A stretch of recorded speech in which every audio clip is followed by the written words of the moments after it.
Sir Robert Randolph Garran was an Australian lawyer who became Australia's first public servant, the first federal government employee after the Federation of the Australian Colonies. He served as the departmental secretary of the Attorney General's Department from 1901 to 1932, and after 1916 also held the position of Solicitor-General of Australia. Garran was born in Sydney, the son of the journalist and politician Andrew Garran. He studied arts and law at the University of Sydney and was called to the bar in 1891. Garran was a keen supporter of the Federation movement, and became acquainted with leading Federalists like George Read and Edmund Barton. At the 1897–98 Constitutional Convention he served as secretary of the drafting committee.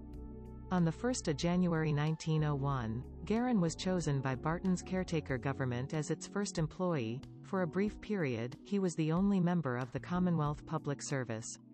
His first duty was to write the inaugural edition of the Commonwealth Gazette, which contained Queen Victoria's proclamation authorising the creation of a federal government.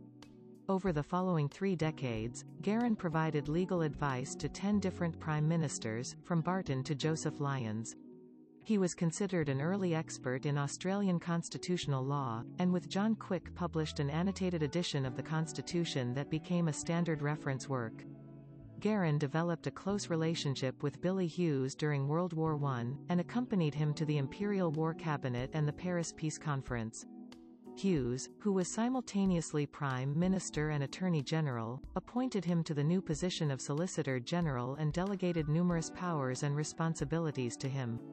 He was knighted 3 times for his service to the Commonwealth, in 1917, in 1920 and in 1937.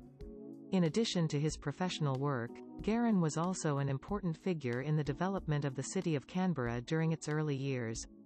He was one of the first public servants to relocate there after it replaced Melbourne as the capital in 1927.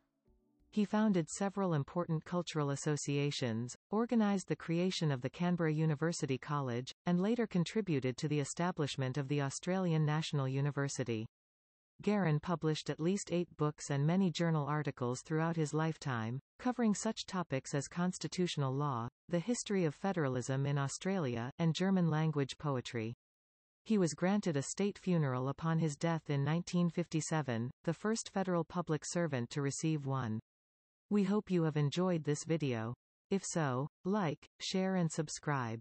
If not, write us in the comments how to improve.